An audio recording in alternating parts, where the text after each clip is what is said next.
नमो भगवते तस्मै कृष्णायाद्भुतकर्मणे रूप नाम विभेदेन जगत कीर्तियूयतः सच्चिदानन्दरूपाय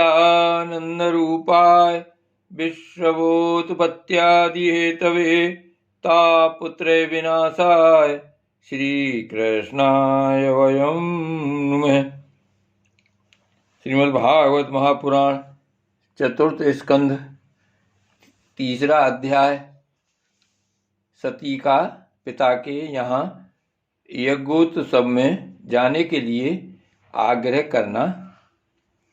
श्री मैत्री जी कहते हैं, विदुर जी, इस प्रकार उन ससुर और दामाद को आपस में बैर विरोध रखते हुए बहुत अधिक समय निकल गया। इसी समय ब्रह्मा जी ने दक्ष को समस्त प्रजापतियों का अधिपति बना दिया। इससे उसका गर्व और भी बढ़ गया। उसने भगवान शंकर आदि ब्रह्मनिष्ठों को यज्ञ भाग न देकर उनका तिरस्कार करते हुए पहले तो वाजपेय यज्ञ किया और फिर बृहस्पति सब नाम का महायज्ञ आरंभ किया। उस यज्ञोत्सव में सभी ब्रह्मऋषि, देवऋषि, पितर, देवता आदि अपनी अपनी पत्नियों के साथ पधारे। उन सबने मिलकर वहां मांगलिक कार्य संपन्न किए और दक्ष के द्वारा उन सबका स्वागत सत्कार किया गया।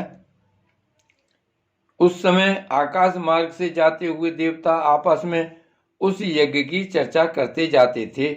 उनके मुख से दक्ष कुमारी सती ने अपने पिता के घर होने वाले यज्ञ की बात सुन ली। उन्होंने देखा कि हमारे निवास स्थान कैलाश के पास से होकर सब ओर से चंचल नेत्रों वाली गंधर्व और यक्षों की स्त्रियां चमकीले कुंडल और हार पहने खूब सज धज कर अपने अपने पतियों के साथ विमानों पर बैठी उस यज्ञोत्सव में जा रही हैं।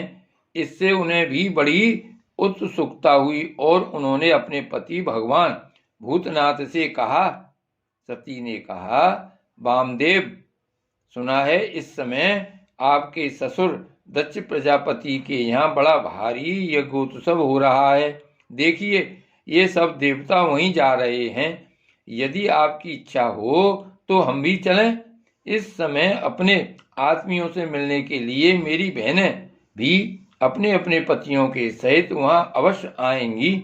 मैं भी चाहती हूँ कि आपके साथ वहां जाकर माता पिता के दिए हुए गहने, कपड़े आदि उपहार स्वीकार करूं। वहां अपने पतियों से सम्मानित बहनों, मौसियों और स्नेहार हृदया जननी को देखने के लिए मेरा मन बहुत दिनों से उत्सुक है। कल्याणमय इसके सिवा वहां महर्षियों का रचा हुआ श्रेष्ठ यज्ञ भी देखने को मिलेगा। अजन्मा प्रभु, आप जगत की उत्पत्ति के हेतु हैं। आपकी माया से रचा हुआ यह परम आश्चर्य में त्रिगुणात्मक जगत आप ही में भास रहा है, किंतु मैं तो स्त्री स्वभाव होने के कारण आपके तत्व से अनभिज्ञ और बहुत दीन हूँ। इसलिए इस समय अपनी जन्मभूमि देखने को बहुत उत्सुक हो रही हूँ।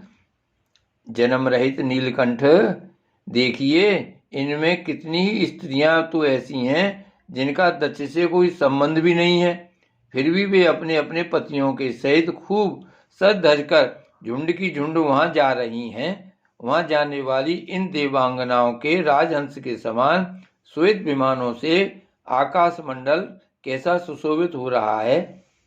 सुरश्रेष्ठ, ऐसी अवस्था में अपने पिता के यहाँ उत्सव का समाचार पाकर उसकी बेटी का शरीर उसमें सम्मिलित होने के लिए क्यों न छटपटाएगा।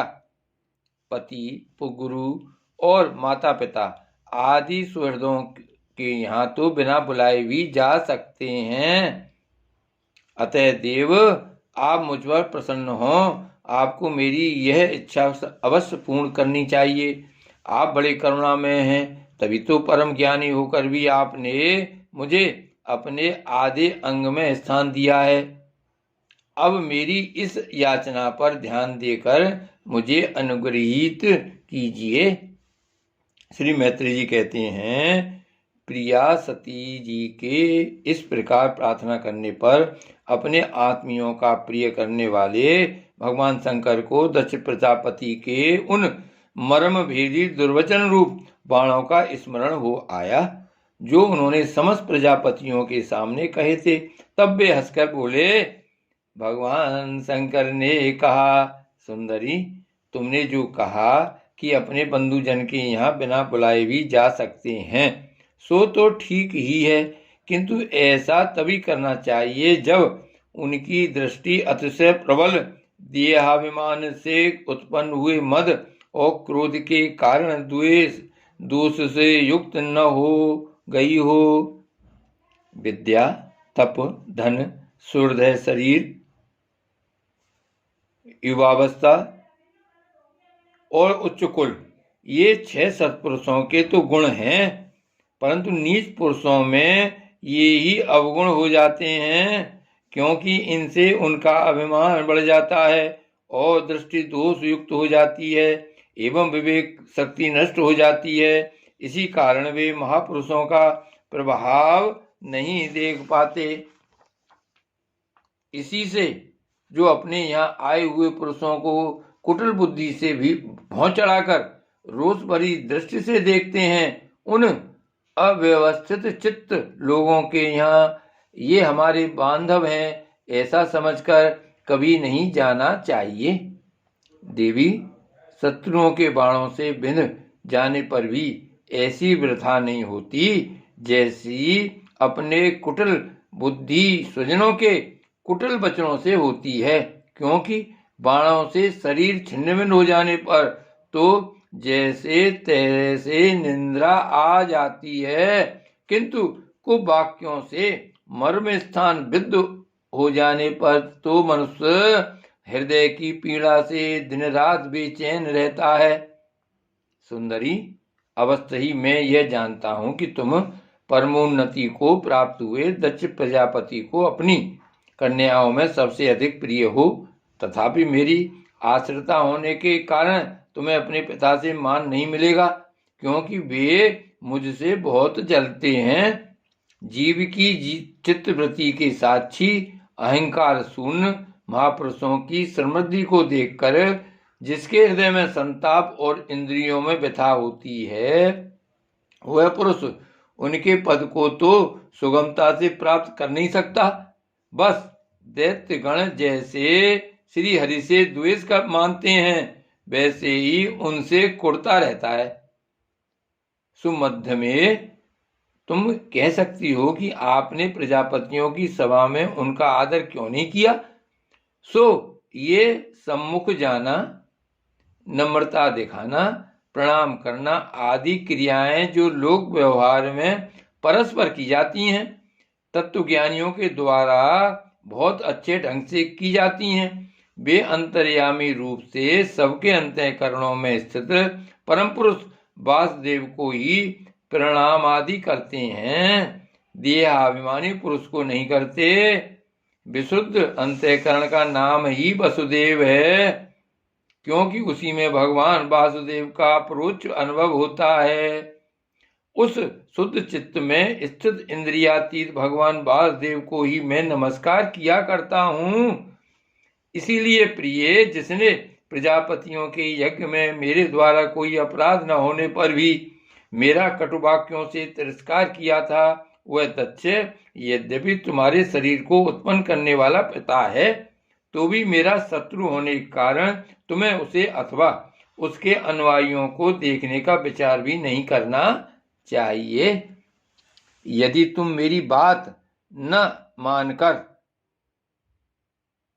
वहां जाओगी तो तुम्हारे लिए अच्छा न होगा, क्योंकि जब किसी प्रतिष्ठित व्यक्ति का अपने आत्मीजनों के द्वारा अपमान होता है, तब वह तत्काल उनकी मृत्यु का कारण हो जाता है।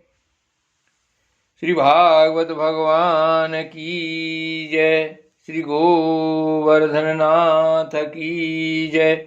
श्री वल्लभाधीश की जय। श्याम स्वरूप श्री अम्ने महारानी की जय। परम दयाल श्री विठलनाथ जी की जय।